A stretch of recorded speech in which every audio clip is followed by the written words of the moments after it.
একদা এক বুড়ি মহিলা হযরত নিজামউদ্দিন আউলিয়ার প্রতিবেশী ছিলেন। তার অনেক চাহিদা ও আবদার ছিলেন। ওই বুড়ি মহিলা পীর অলিদের দরবার খুব ভালো করে চিনত। সে অবিবাহিত একজন মহিলা ছিল। তার কোনো সন্তান সন্ততি ছিল না, তার কোনো আপন মানুষ ছিল না। সে হালাল ভাবে অর্থ উপার্জন করত এবং সেই অর্থ দিয়ে সে জীবন যাপন করত। সে দরবেশ ফকির আর আল্লাহওয়ালা মানুষের কাছে ভিক্ষা চায় না, তাকে আল্লাহ দেখেন। সে এমন কিছু কাজ করতে চায় যে কাজ দ্বারা তাদের কিছু কাজে আসতে পারে, আর কিছু ভালো জিনিস যেন তাদের কাজে আসতে পারে। ওই বুড়ি মহিলা দিন রাত রশি তৈরি করত, অতঃপর সেই রশি বাজারে বিক্রি করত। অতঃপর সেই অর্থ দিয়ে বাজার থেকে সবজি কিনে রান্না করত। অতঃপর হযরত নিজামউদ্দিন আউলিয়াকে ভালো ভালো খাবার রান্না করে দিয়ে আসতো। প্রথম যেদিন মহিলাটি নিজামউদ্দিন আউলিয়ার জন্য খাবার নিয়ে গেল, তখন নিজামউদ্দিন আউলিয়া সেই খাবার গ্রহণ করতে চাইলেন না। তিনি ওই বৃদ্ধ মহিলাকে বললেন, হে বৃদ্ধ, খাবারে তো তোমার নিজের পেটই ভরে না, তাহলে তুমি কেন নিজে না খেয়ে আমাকে খাওয়াচ্ছ? কেন আমার দায়িত্ব তোমার নিজের উপর চাপিয়ে নিচ্ছ? আমি আল্লাহ তাআলার ইবাদত করছি, তিনি আমাকে রিজিকের ব্যবস্থা করে দিবেন, আমাদের পালনকর্তাও তিনি।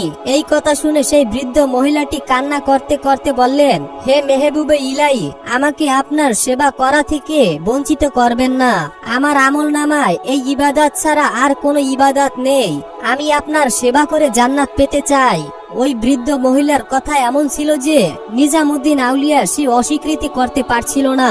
অতঃপর নিজামউদ্দিন আউলিয়া ওই রুটিগুলো গ্রহণ করলেন। হুজাইফার বয়স 100 বছর ছিল।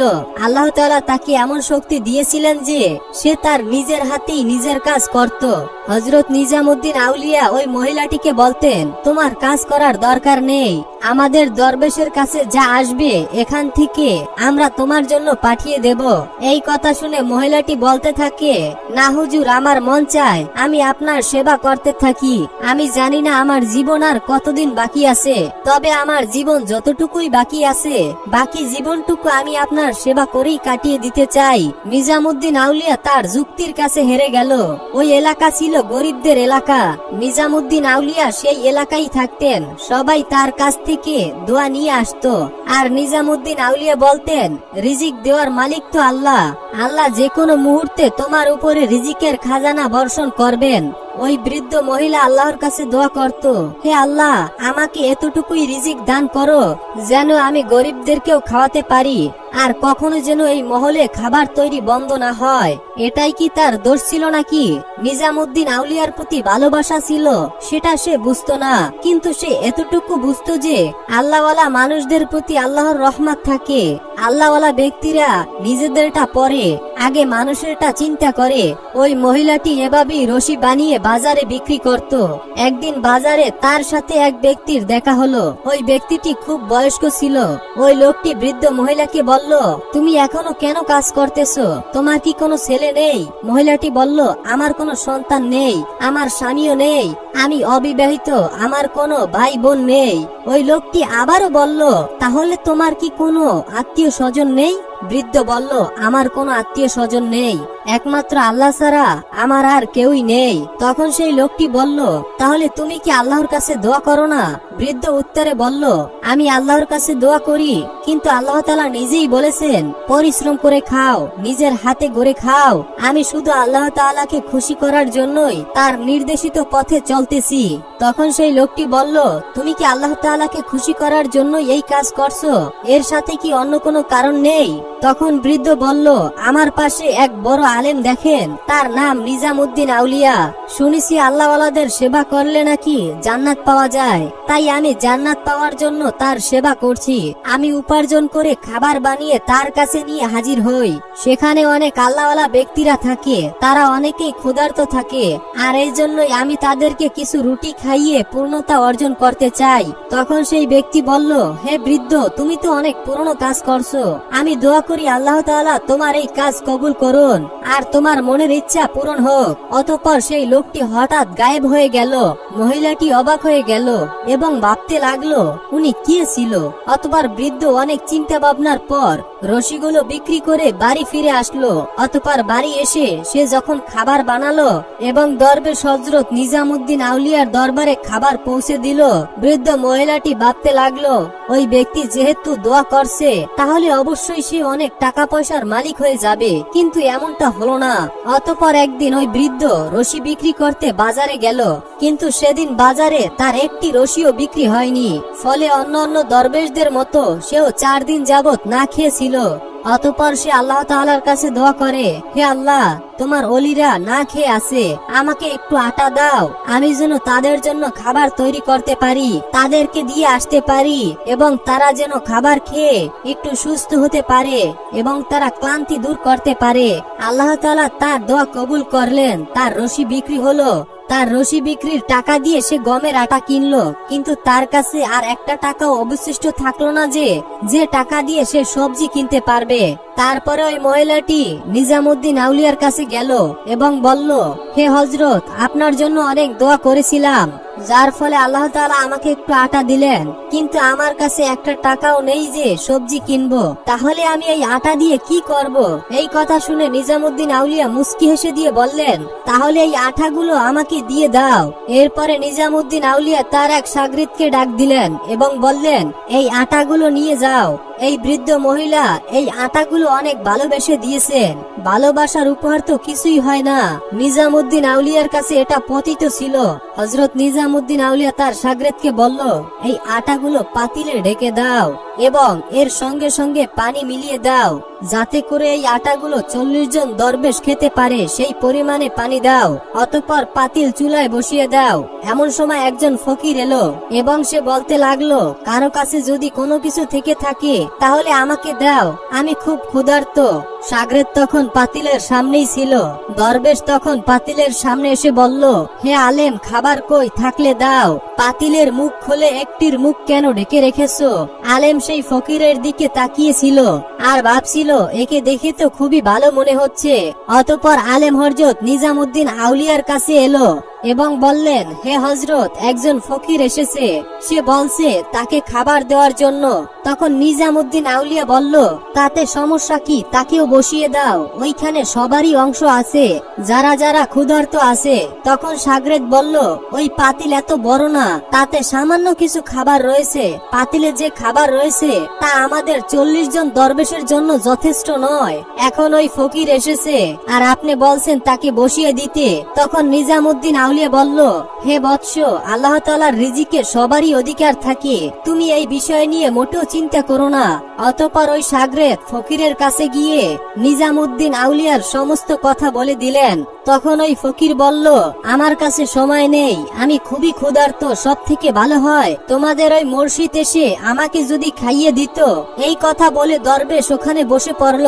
শাগরেদ তখন অবাক হয়ে ওই ফকিরের দিকে তাকিয়ে রইল। অতঃপর সে নিজামুদ্দিন আউলিয়ার দরবারে হাজির হলো এবং ফকিরের সমস্ত কথা মুর্শিদকে বলল।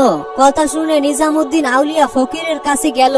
ফকির তাকে দেখে বলল, হে নিজামুদ্দিন, ওই বুড়ি তোমাকে গমের আটা দিয়েছে না, সেই আটা এখন রান্না হচ্ছে, ওটি আমাকে তাড়াতাড়ি খাইয়ে দাও। তখন হযরত বলল, হে ফকির, এই জবের আটা এতই গরম যে এখন যদি প্লেটে দেওয়া হয় তাহলে প্লেটটাও পুড়ে যাবে, একটু সময় দাও, ঠান্ডা হয়ে গেলে আমি তোমাকে নিজ হাতে খাইয়ে দেব। তখন ওই ফকির বলল, তুমি জানো না আমার পেটে কি পরিমাণে আগুন জ্বলছে, তুমি আমাকে এখনই খাইয়ে দাও। ফকির নিজামুদ্দিন আউলিয়াকে খাওয়ানোর হুকুম দিল। ফকিরের কথা শুনে নিজামুদ্দিন আউলিয়া পাতিলের দিকে আগালো এবং মোটা কাপড় দিয়ে ধরলো। তার শাগরেদরা তার দিকে এগোতে লাগলো। হযরত তখন বলল, তোমরা থামো, মেহমানদের কথা রাখতে হয়। অতঃপর নিজামুদ্দিন আউলিয়া ওই পাতিলটি নিয়ে ফকিরের সামনে গেল। সে ফকিরটি পাতিল দেখে এত খুশি হলো যে পাতিলটি সামনে আসার পর সে ফুটন্ত গরম পানির ভিতরে হাত দিয়ে জবের আটাগুলো মুখে তুলে নিল। নিজামুদ্দিন আউলিয়া তাকে বারবার না করছিল, কিন্তু সেই ফকির 3 বার এই কাজ করলো। অতঃপর সে পাতিলাটি মাটিতে আছাড় দিল। পাতিলাটি ছিল মাটির, তাই মাটিতে মাটিতে পড়ে সেটি ভেঙে গেল। সবাই এটি দেখে অবাক হয়ে গিয়েছিল, কিন্তু নিজামুদ্দিন আউলিয়া সে চুপচাপ দাঁড়িয়ে দেখছিল। অতঃপর নিজামুদ্দিন আউলিয়া শাগরেদকে বলল, হে ফকির, তুমি এটা কি করলে? এখানে কত দরবেশ কতদিন ধরে না খেয়ে ক্ষুধার্ত আছে। এই কথা শুনে ফকির বলল, শেখ সাহেব হযরত বাবা ফরিদ চাঁদ চাকু রহমাতুল্লাহি আলাই বলেন, আল্লাহ তাআলা এই উপকার দেখিয়ে বুড়ির দেওয়া এই জবের আটা কবুল করে নিয়েছেন। এখন থেকে এই পাতিলের উপরে পাতিল রান্না করা হবে, সেগুলো আপনি দাঁড়িয়ে থেকে রান্না করে দেখবেন। আপনার কাছ থেকে কোনো ক্ষুধার্ত ব্যক্তি না খেয়ে ফিরে যাবে না।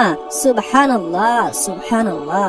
একদা হযরত বড়পীর আব্দুল কাদের জিলানী রহমাতুল্লাহি আলাইহি তার বাড়ির উঠানে বসেছিলেন। ঠিক সেই সময় তার একজন মুরিদ দৌড়ে আসলো এবং বড়পীরকে সালাম দিয়ে কান্না ভেজা কণ্ঠে বলল, হে গাউসুল আজম, আমি বরবাদ হয়ে গিয়েছি। আব্দুল কাদের জিলানী রহমাতুল্লাহি আলাই তাকে জিজ্ঞাসা করলেন, কেন, তোমার কি হয়েছে? তোমার উপরে এমন কোন মুসিবতের পাহাড় এসে পড়েছে? জবাবে তার মুরিদ বলল, হে গাউসুল আজম, আমার ইজ্জতের জানাজা হয়ে গিয়েছে, আমি বরবাদ হয়ে গিয়েছি, আমি শেষ হয়ে গিয়েছি। হুজুর গো, আমার একটি কন্যা আছে, সে খুবই সুন্দরী। আমি তাকে আমার ঘরে রেখেই লেখাপড়া করিয়েছি। আজ পর্যন্ত আমি তাকে কোনো কাজ করতে বাহিরে যেতে দেইনি। আমি আমার কন্যার নাম রেখেছি ফাতেমা। হে গাউসুল আজম, আমার কন্যা আমার অনুমতি ছাড়া কখনোই ঘরের বাইরে যেত না, কিন্তু আজকে যখন সে একটা কাজের জন্য বাড়ির উঠোনে গিয়েছিলেন, তারপর সে আর উঠান থেকে ঘরে ফিরে আসেনি। আমার উঠানের চারপাশে দেয়াল রয়েছে, আর সেগুলো এতটাই উচ্চতা যে সে ওই দেয়াল টপকে কোথাও যেতে পারবে না। তারপরও নিজেকে সান্ত্বনা দিতে আমি আমার প্রতিবেশীর কাছে খোঁজ নিয়েছি, আমি আমার আত্মীয় স্বজনদের কাছেও খোঁজ নিয়েছি, কিন্তু কোথাও আমার কন্যাকে খুঁজে পাইনি। হে গাউসুল আজম, আমি আমার কন্যাকে ফিরে পেতে চাই এবং তাকে আমি জীবিত অবস্থায় ফিরে পেতে চাই। তখন বড়পীর তার কথা শুনে বলল, তুমি শান্ত হয়ে বসো। এবং গাউসুল আজম বড়পীর আব্দুল কাদের জিলানী রহমাতুল্লাহি আলাই চোখ বন্ধ করে ধ্যানে বসলেন। আর কিছুক্ষণ পর চোখ খুলে বললেন, তুমি তোমার হৃদয়কে শান্ত করো, তুমি তোমার কন্যাকে ফিরে পাবে এবং জীবিত অবস্থায় ফিরে পাবে এবং তাকে পুরো ইজ্জতের সাথেই ফিরে পাবে। আব্দুল কাদের জিলানী রহমাতুল্লাহি আলাইয়ের মুখে এমন কথা শুনে মুরিদ কিছুটা শান্ত হলো। অতঃপর আব্দুল কাদের জিলানী রহমাতুল্লাহি আলাই তার মুরিদকে একটি জঙ্গলের কথা বললেন। ওই জঙ্গলের কথা শুনে বড় পীরের মুরিদ এবং সে বললেন, হে গাউসুল আজম, এটা তো অনেক ভয়ঙ্কর একটি জঙ্গল, সেখানে তো দিনের বেলায় অনেক মানুষ যেতে ভয় পায়। জবাবে বড় পীর বলল, হে বৎস, তোমার কোনো ভয় নেই, তুমি সেই জঙ্গলে চলে যাও। জঙ্গলের ভিতরে তুমি কিছু বাড়ি দেখতে পাবে, বাড়িগুলোর মধ্যে প্রথম নাম্বার বাড়িটা অতিক্রম করবে এবং দ্বিতীয় নাম্বার বাড়িটাও অতিক্রম করবে। অতঃপর তৃতীয় নাম্বার বাড়ির সামনে এসে দাঁড়াবে। সেখানে গিয়ে সূরা ফাতিহা পাঠ করে নিজের আঙ্গুল বন্ধ করে দিবে। অতঃপর তোমার চারপাশে একটি বৃত্ত এঁকে দেবে। এমনটা করার কিছুক্ষণের মধ্যেই তোমার পাশ দিয়ে জিনেদের আনাগোনা শুরু হবে, আর সেই জিনেরা ভয়ঙ্কর আওয়াজ করে তোমার উপরে হামলা করার চেষ্টা করবে, কিন্তু তারা কোনোভাবেই সেই রেখাকে অতিক্রম করতে পারবে না। যখন তারা সম্পূর্ণভাবে ব্যর্থ হয়ে যাবে, তখন তাদের ভিতরে একটি সহিংসা জিন একটি ঘোড়ার পিঠে করে আসবে, আর সে হবে অত্যন্ত শক্তিশালী। সে এতটাই শক্তিশালী হবে যে অনেক বড় বড় পাহাড় সে একাই ধ্বংস করে দেওয়ার শক্তি রাখে। কিন্তু সে সব কাজ করতে পারলেও সে এই বৃত্তকে অর্থাৎ এই রেখাকে অতিক্রম করতে পারবে না। এরপরে সেই সহিংসা জিন তোমাকে প্রশ্ন করবে, আর উত্তরে তুমি তোমার সম্পূর্ণ পরিচয় এবং সম্পূর্ণ ঘটনা খুলে বলবে এবং বলবে, আমি বড় পীর আব্দুল কাদের জিলানী রহমাতুল্লাহি আলাইয়ের মুরিদ, আর তিনি আমাকে তোমার এখানে পাঠিয়েছে। আমি আমার কন্যাকে ফেরত চাই এবং অবশ্যই জীবিত অবস্থায় চাই, আর পুরো ইজ্জতের সাথেই চাই। যদি আমার কন্যার সাথে খারাপ কিছু ঘটে, তাহলে আব্দুল কাদের জিলানী রহমাতুল্লাহি আলাইয়ের শাস্তি থেকে তোমরা জিনেরা কেউই বাঁচতে পারবে না। অতঃপর বড় পীরের সেই মুরিদ বড় পীরের কথা অনুযায়ী সেই জঙ্গলের উদ্দেশ্যে রওনা হলো। এভাবে হাঁটতে হাঁটতে সে অনেক পথ অতিক্রম করার পর বড় পীরের বলে দেওয়া সেই বাড়ির কাছাকাছি আসলো। অতঃপর সেই প্রথম ও দ্বিতীয় বাড়িটি অতিক্রম করে নির্ধারিত স্থানে উপস্থিত হলো। এরপরে বড় পীরের মুরিদ আব্দুল কাদের জিলানী রহমাতুল্লাহি আলাইহি যেভাবে তাকে সূরা ফাতিহা বলে একটি বৃত্ত বা রেখা টেনে নিতে বলেছেন, ঠিক সেভাবেই সে সেই রেখাটি টানলো কিছুক্ষণের মধ্যেই সেখানে ভয়ঙ্কর আকৃতির কিছু জিন উপস্থিত হয়ে যায়, যারা ছিল অনেক শক্তিশালী। তারা যখনই সেই মুরিদের কাছে আসতে চায় তখনই তারা সেই বৃত্তকে স্পর্শ করে ছিটকে পড়তে থাকে। যখন তারা সবাই ক্লান্ত হয়ে গেল তখন সেখানে আগমন ঘটল তাদের শাহেনশাহ জিনের। সে তার পুরো শক্তি নিয়ে সেখানে হাজির হয় এবং বাঘের মতো হিংস্রভাবে তার উপরে ঝাঁপিয়ে পড়ে। কিন্তু যখনই সে বৃত্তকে বা রেখাকে স্পর্শ করেছিল তখন আর সে সামনে আগাতে পারছিল না। এরপর শাহেনশাহ জিন বড় পীরের মুরিদকে জিজ্ঞাসা করেছিলেন, হে মানব সন্তান, তুমি কে, কোথা থেকে এসেছো? তখন বড় পীর আব্দুল কাদের জিলানী রহমাতুল্লাহি আলাইহির মুরিদ তাকে সম্পূর্ণ ঘটনা খুলে বলল এবং সেই ব্যক্তি বলল, হে জিনদের বাদশাহ, আমি আমার বড় পীরের একজন নগণ্য মুরিদ। আমার কন্যা আমার বাড়ির উঠানে গিয়েছিল আর সে সেখান থেকে নিখোঁজ হয়েছে। কোনো একটি জিন আমার কন্যাকে তুলে নিয়ে এসেছে। আমি আমার কন্যাকে আজই ফেরত চাই, জীবিত অবস্থায় চাই এবং পুরো ইজ্জতের সাথেই ফেরত চাই। যখনই জিনদের সর্দার শাহেনশাহ বড় পীরের নাম শুনল তখনই সে থরথর করে কাঁপতে শুরু করলো এবং শাহেনশাহ তার জিনদের পুরো দলকে ডেকে পাঠালেন। শাহেনশাহর আদেশে সবাই সেখানে উপস্থিত হলো। অতঃপর শাহেনশাহ সমস্ত জিনদের উদ্দেশ্যে বলল, হে জিনেরা, তোমরা শোনো, এই ব্যক্তি বড় পীর আব্দুল কাদের জিলানী রহমাতুল্লাহি আলাইহির মুরিদ এবং তার কন্যা নিখোঁজ হয়েছে। আমাদের মধ্যে কোনো এক জিন তার মেয়েকে তুলে নিয়ে গিয়েছে। তোমরা সমগ্র দুনিয়ায় ছড়িয়ে পড়ো, সমুদ্রের গভীরে চলে যাও, মাটির গভীরে চলে যাও, যেখান থেকেই পারো সেই মেয়েটিকে ফেরত নিয়ে আসো। আর যেই জিন এই কন্যাকে তুলে নিয়ে গিয়েছে তাকেও ধরে নিয়ে আসো। এবং হে জিনেরা, খবরদার, আমাকে যেন এই কথা শুনতে না হয় যে তোমরা ওই কন্যাকে খুঁজে পাওনি। এই কন্যা যদি তোমাদের জিনদের কাছে না থাকতো তবে বড় পীর আব্দুল কাদের জিলানী রহমাতুল্লাহি আলাইহি কখনোই তার মুরিদকে আমাদের নিকট পাঠাতেন না। জিনদের সর্দার শাহেনশাহর এই কথা শোনা মাত্রই সমস্ত জিনেরা সেই কন্যাকে খোঁজার জন্য বেরিয়ে পড়ল এবং তারা দুনিয়ার আনাচে কানাচে, সমুদ্রের নিচে, মাটির নিচে, জঙ্গলে, মরুভূমিতে, সমগ্র জায়গায় বড় পীরের মুরিদের কন্যাকে খুঁজতে থাকে। অনেক খোঁজাখুঁজির পর সেই মুরিদের কন্যাকে এবং যেই জিন সেই কন্যাকে নিয়ে গিয়েছিল সেই জিনকেও শাহেনশাহ জিনের নিকট হাজির করা হলো। যেই জিন বড় পীর আব্দুল কাদের জিলানী রহমাতুল্লাহি আলাইহির কন্যাকে তুলে নিয়ে গিয়েছিল সে বলল, হে শাহেনশাহ, আমি অনেক কষ্ট করে এই কন্যাকে খুঁজে পেয়েছি। তখন উত্তরে শাহেনশাহ জিন বলল, এই কম বন্ড, তুই কি জানিস না বড় পীর আব্দুল কাদের জিলানী রহমাতুল্লাহি আলাইহি কে এবং তার শহর থেকে একটি মেয়েকে তুলে নিয়ে আসতে তোর একটুও ভয় লাগলো না? জবাবে সেই জিন বলল, হে শাহেনশাহ, আমার তো এতটাও সাহস নেই, কিন্তু আমি কি করব? এই মেয়েটি তার বাড়ির উঠানে খোলা চুলে দাঁড়িয়েছিল এবং সে আনমনে তার চেহারা উন্মুক্ত করেছিল। আমি তার রূপে মুগ্ধ হয়ে গিয়েছিলাম, যার কারণে আমি তাকে তুলে আনতে বাধ্য হই। তখন তাকে শাহেনশাহ জিন বলল, তুই তো পুরো জিনদের কওমকে বিপদের মুখে ধাবিত করেছিলি। এখানে যদি বড় পীর আব্দুল কাদের জিলানী রহমাতুল্লাহি আলাইহি চলে আসতো তবে পুরো জিনদের কওমকে এই দুনিয়াতে টিকে থাকা কষ্ট হয়ে যেত। এরপরে শাহেনশাহ জিন একজন জল্লাদ জিনকে পাঠালেন। অতঃপর জল্লাদ জিন সেখানে উপস্থিত হলো। শাহেনশাহ জিন জল্লাদকে হুকুম দিল, এই বেয়াদবটা বড় পীরের মুরিদের কন্যাকে তুলে নিয়ে এসেছে, এর মাথাটা শরীর থেকে আলাদা করে দাও এবং তাকে নিঃস্ব করে দাও এবং বড় পীরের মুরিদের কন্যাকে তার হাতে তুলে দাও। এরপরে শাহেনশাহ জিন বড় পীরের মুরিদকে বলল, এই নাও তোমার কন্যা, সহি সালামতে তোমার কাছে ফিরিয়ে দিলাম এবং বড় পীর আব্দুল কাদের জিলানী রহমাতুল্লাহি আলাইহির নিকট আমাদের সালাম পৌঁছে দিও। আমি তোমার কন্যাকে পুরো ইজ্জতের সঙ্গে তোমার কাছে ফিরিয়ে দিলাম। এই কথা বলে শাহেনশাহ জিন সেখান থেকে চলে যাচ্ছিল। তখন সেই মুরিদ বলল, এই শাহেনশাহ জিন, আমার কিছু কথা শুনে যাও। শাহেনশাহ জিন বলল, কি বলতে চাও বলো। তখন সেই মুরিদ বলল, তোমরাও কি বড় পীর আব্দুল কাদের জিলানী রহমাতুল্লাহি আলাইহিকে মান্য করো? এই কথা শুনে শাহেনশাহ জিন বলল, বড় পীর আব্দুল কাদের জিলানী শুধু মানুষের শিক্ষক নয়, তিনি আমাদেরও হাকিম। সুবহানাল্লাহ। একদা বড় পীর আব্দুল কাদের জিলানী রহমাতুল্লাহি আলাইহি একজন বুজুর্গের সাথে দেখা করতে যাচ্ছিলেন।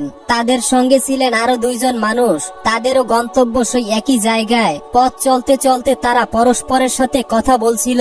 বড় পীর আব্দুল কাদের জিলানী রহমাতুল্লাহি আলাই চুপচাপ ওদের কথা শুনে যাচ্ছিলেন, কিন্তু নিজ থেকে তিনি কোনো কথাই বলছিলেন না। তাদের মধ্যে কথা হচ্ছিল বিভিন্ন বিষয় নিয়ে, তাদের আলোচনা থেকে কোনো বিষয় বাদ যাচ্ছিল না। কথাবার্তার এক পর্যায়ে সে তার সঙ্গীকে জিজ্ঞেস করলো, হে ভাই, তুমি কি উদ্দেশ্যে সেখানে যাচ্ছ? জবাবে সে বলল, আমি কেবল সেখানে একটি উদ্দেশ্য নিয়েই যাচ্ছি, আর তা হলো রিজিকের সচ্ছলতার জন্য দোয়া চাওয়া। অতঃপর সে বলল, এবার তোমার উদ্দেশ্য বলো। উত্তরে ইবনে সাখা বলল, আমি এক মহৎ বড় উদ্দেশ্যে যাচ্ছি। আমার উদ্দেশ্য হলো বুজুর্গকে পরীক্ষা করা, তিনি কোন মাপের বুজুর্গ তার জন্যই আমার এই দীর্ঘ সফর। এজন্যই আমি সেখানে কষ্ট করে যাচ্ছি। সেখানে তুমি যাওয়ার পর দেখবে আমি বুজুর্গকে এমন এমন প্রশ্ন করব যে তার উত্তর দেওয়া তার জন্য মোটেও সহজ হবে না। তাছাড়াও তিনি কি শুধু বুজুর্গ নাকি আলেমও তাও পরীক্ষা করব। এই উদ্দেশ্যেই আমি সেখানে যাচ্ছি। আলাপ আলোচনার এক পর্যায়ে পৌঁছে তারা বরফের আব্দুল কাদের জিলানী রহমাতুল্লাহি আলাইয়ের দিকে মনোনিবেশন করলেন এবং জিজ্ঞাসা করলেন, হে ভাই, আমরা কোন বুজুর্গের খেদমতে যাচ্ছি তা তো তুমি শুনেছো, এবার তুমি বলো তুমি কোন উদ্দেশ্যে সেখানে যাচ্ছ। তখন বরফের আব্দুল কাদের জিলানী রহমাতুল্লাহি আলাই বললেন, আমি যাচ্ছি বুজুর্গর খেদমতে এবং তার কাছ থেকে দোয়া নেওয়ার জন্য যাচ্ছি। আল্লাহ যেন তার উসিলায় আমাদের উপরে সদয় হন, আমার প্রতি রহম করেন। এটা আমার একান্তই উদ্দেশ্য, এছাড়া আমার কোনো উদ্দেশ্য নেই। অতঃপর তারা তিনজন একসাথেই সফর করতে লাগলো।